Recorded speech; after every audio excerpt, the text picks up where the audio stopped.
بسم اللہ الرحمن الرحیم۔ ناظرین اکرام، آج کے تازہ ترین بلاگ کے ساتھ حاضر ہوں۔ ایران، یو ایس اے اور اسرائیل کی جو لڑائی جاری ہے، اس سے بہت سارے ممالک بھی متاثر ہوئے ہیں، اور رات کی جو اپ ڈیٹ ہے وہ آپ کے سامنے پیش کروں گا۔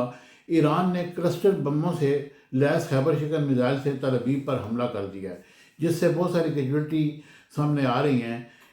اطلاعات کے مطابق روسی میڈیا نے بتایا کہ ایران نے اسرائیل پر ایک ساتھ درجنوں ڈرونز اور میزائلوں سے حملہ کیا، تاہم ابھی یہ واضح نہیں ہو سکا کہ ان کے اہداف کیا تھے اور کتنا جانی یا مالی نقصان ہوا۔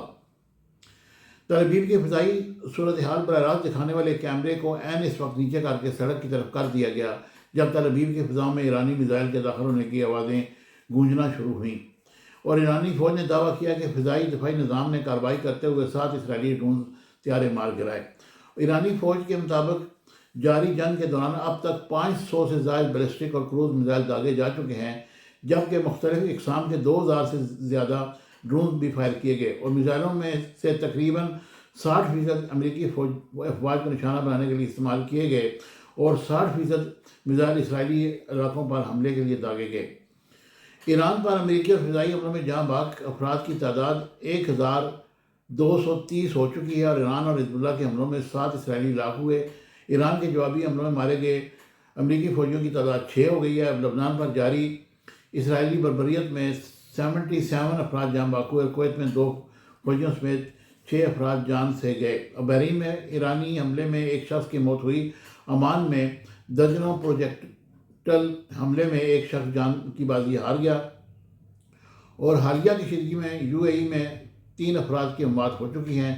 قطر پر ایرانی حملوں اور بچاؤ کی کارروائیوں میں 16 افراد زخمی ہوئے، اور عراق میں بھی 2 اموات ہوئی ہیں۔ یہ ساری تازہ ترین صورتحال کے ساتھ میں ہوں۔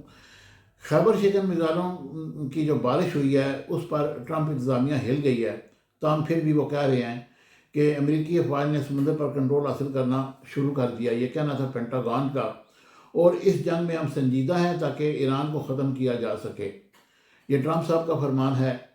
اور دوسری طرف ایران میں خامنائی کے بیٹے قابل قبول نہیں، اور اپنی پسند کی حکومت بنانا چاہتا ہوں، یعنی کہ ان کا یہ خیال ہے کہ یہ جو ہے یہ تو رجیم چینج نہیں ہوا، اور یہ ان کے جو بیٹے آگے ہیں ان کو کسی صورت میں بھی ہم قابل قبول نہیں ہیں۔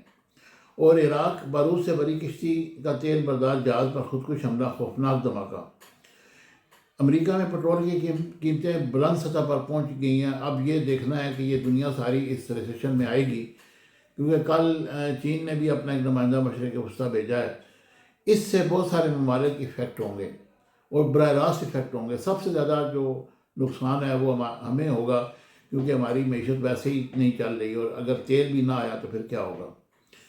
اور ایران میں پٹرول کی قیمتیں بلند ترین سطح پر پہنچ گئی ہیں، اور دوسری طرف امریکی ایوان نمائندگان نے ٹرمپ کی مکمل حمایت اور استعداد محدود کرنے پر ووٹنگ ہوئی، جو ٹرمپ کے حمایت میں آئی۔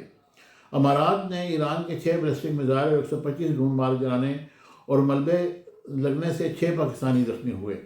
اب نائے حرمز کی بندش حملوں کا خدشہ، قطر کا گیس برآمدات معطل کرنے کا بھی اعلان کیا گیا ہے، اور ایران میں کرد اکثریت گروہوں کی سرگرمیوں پر مسلسل نظر رکھے ہوئے ہیں، یہ ترکی کا کہنا تھا۔ اور ایران کے ڈرون آذربائیجان میں بھی جا کر گرے، 2 شہری زخمی ہوئے، اور ایئرپورٹ کو نقصان ہوا۔ یہ سفیر کو طلب کر کے اس پر سخت احتجاج کیا گیا، لیکن ایران نے اس کو کنڈیم کیا۔ انہوں نے کہا کہ یہ ہم نے نہیں مارے۔ بہرحال پھر بھی آذربائیجان کہہ رہا ہے کہ ایران کو ہم سے معافی مانگنی چاہیے، لیکن تاحال ابھی تک معافی نہیں آئی۔ اور یوکرین کی خلیجی ممالک کو ایرانی ڈرونز کے خلاف دفاع میں مدد کی پیشکش کی ہے، اور ایران پر حملوں کے بعد اسرائیل کی معیشت کو ایک ہفتے میں $3 ارب کا نقصان ہوا ہے۔ اور اسرائیل کے حملے میں نئے حملے قم اور اصفہان نشانے پر مرکزی ایئرپورٹ کو دوبارہ کھول دیا گیا، اور کوئی اسرائیلی کے لیے لڑنا نہیں چاہتا۔ سینٹ میں سابق امریکی مارین کو پولیس نے باہر نکال دیا۔ یہ جو سینٹ صاحب تھے ان کو اٹھا کر انہوں نے سینٹ سے باہر پھینکا، اور پھر پولیس ان کو لے گئی۔ سعودی عرب اور اسرائیل کے ساتھ تعلقات معمول پر آنے کی بات بھول جائیں۔ شہزادہ ترکی الفیصل۔ اور قبرص میں برطانوی فوجی اڈے پر ڈرون حملہ ایران نے نہیں کیا، برطانیہ نے اس کی تصدیق کی ہے۔ کیا امریکہ ایران میں زمینی جنگ شروع کرے گا؟ وائٹ ہاؤس کا بڑا اعلان سامنے آ گیا اور یورپ کے لیے خطرے کی گھنٹی پیوٹن نے گیس سپلائی روکنے کا اشارہ دے دیا۔ اب یورپ والے پھنس گئے ہیں کیونکہ پیوٹن سے تو ان کی وہ جنگ کر رہے ہیں۔ اگر پیوٹن نے بھی ان کی جنگ گیس بند کر دی اور ادھر سے یہاں سے جو عراق سے جا رہی تھی وہ بھی بند ہوگی تو یورپ تو پھر چیخے مارے گا۔ اور یہ جو انہوں نے کیا ہے، اور ابنائے حرمت میں ایک بوند تیل نہیں گزرنے دیں گے، ایران نے دھمکی دے دی ہے اور وہ کوئی بھی جہاز ادھر سے گزرنے نہیں دے رہے۔